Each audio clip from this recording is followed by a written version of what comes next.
The map we didn't share. I map the city for a living.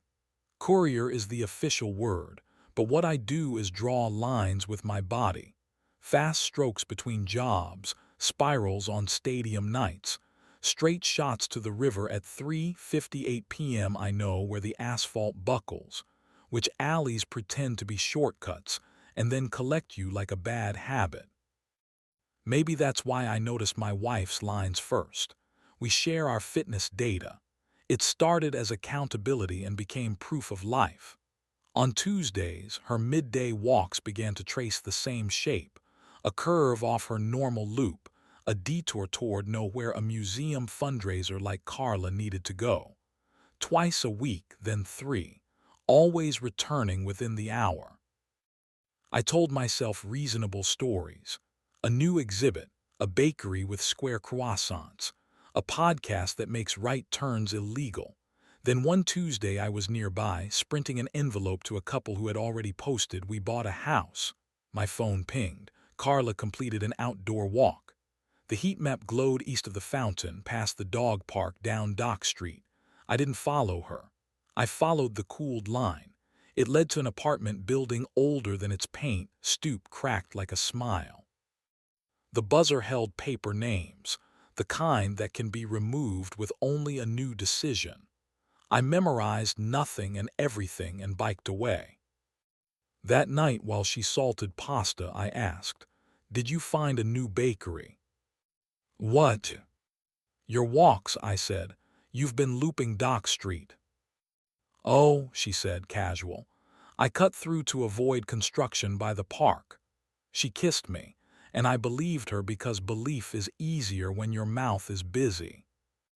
If this were a movie, I'd confront someone or find a lipstick.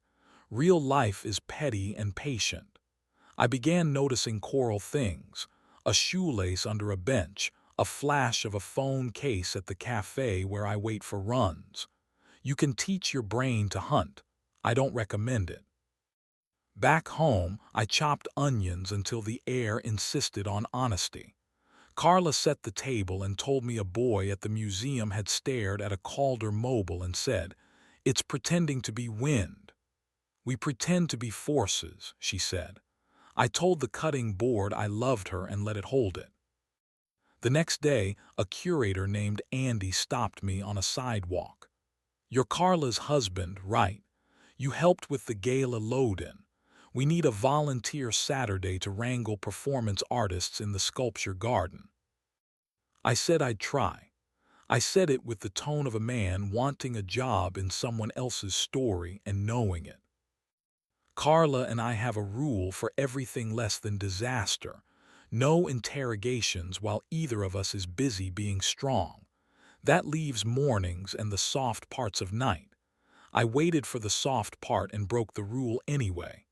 "Do you know someone in the old building on Dock Street?" I asked the dark. She sighed. "We started sharing steps to be accountable, not to be cops," she said. "I go where my feet want. Sometimes that's toward quiet. Sometimes toward a person who makes the air easy and nothing else. Before you make me define nothing else, let me say, I know it sounds awful. I haven't done anything I need to rename in daylight. I don't like this version of me." Her hand found mine. "I'm sorry. I wanted to be the man who doesn't need yardsticks to trust. I am not that man. Not yet." I told Andy yes. At the garden, I wore a volunteer badge and tried to look helpful. The artists were as advertised, geniuses who needed snacks and reminders not to set props on fire. Later, while a dancer rolled herself in canvas like a storm practicing modesty, Andy handed me water. "You're good at seeing where people are going before they do," she said. "You give them space they think they found." Compliments are gateways. I shut this one. "I'm married," I said, and declared it like a fence post. "So am I," she said, wiggling her ring. "I'm not poaching. I'm assigning your kindness over time." "Do you want to tell me his name?" I asked, finally clumsy and brave. "No," she said. "If I name him, I keep him." 2 days later, the line on her map took a different path and then went quiet. for a week, for 2. Then a text at 3:12 p.m. Can you pick me up at the fountain? My phone died. The kind of favor that hides another. I was nearby, as I always am, an arrow looking for a target. She slid into the passenger seat of my junker and put her palm on my knee the way she does when she's asking for leniency, not permission. I told him not to call again, she said. He said I was cruel. I decided I can live with that adjective. Please don't, I said, not unkindly. I'm aiming at one person. Aim well, she said. I got home at 5:40 to find our door ajar. Carla stood in the hall, shoes off, holding a cardboard box like contraband. It was on the porch, she said, inside. A book of poems people gift when they want credit for knowing better things. Tucked in the jacket, a photo strip, Carla laughing at something just out of frame. A man's shoulder at the edge, white shirt not facing the camera. Panel 2, her hand on her own mouth like she'd remembered the cost too late. She set the strip on the counter like a small animal that needed to keep still. I didn't go back, she said. He's mailing me the version where we lived. Do you want me to throw it out? I asked. No, she said. I want to keep it for a week and learn not to look. We kept it for a week. She told me when she looked. Both are kinds of honesty. On Friday, we fed it to the shredder and laughed at how unceremonious endings can be when you give them machinery. We went to therapy because we're not so special we get to skip being glued together by questions. What did the other person give you? The therapist asked. Less gravity, Carla said. And you, she asked me. What did he threaten?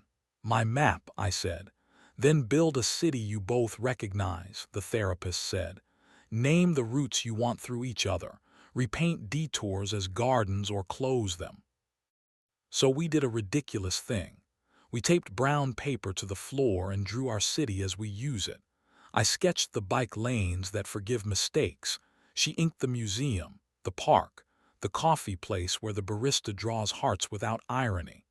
We added the ugly diner that knows our names, our balcony, the window where the morning sits like a cat we don't own. We added the hallway where we fight nicely. In the corner we wrote no rented HOURS. When we were done, we stood on the map in our socks and checked for lies.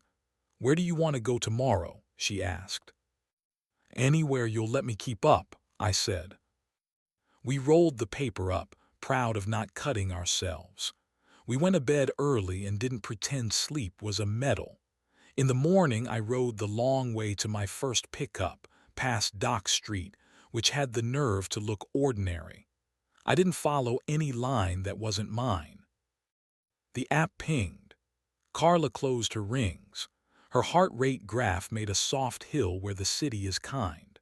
I thought of Andy somewhere wrapping art in silence, of the woman with the lemon tattoo probably holding a baby by now, of the man in the white shirt trying out a new corridor because his old one bricked.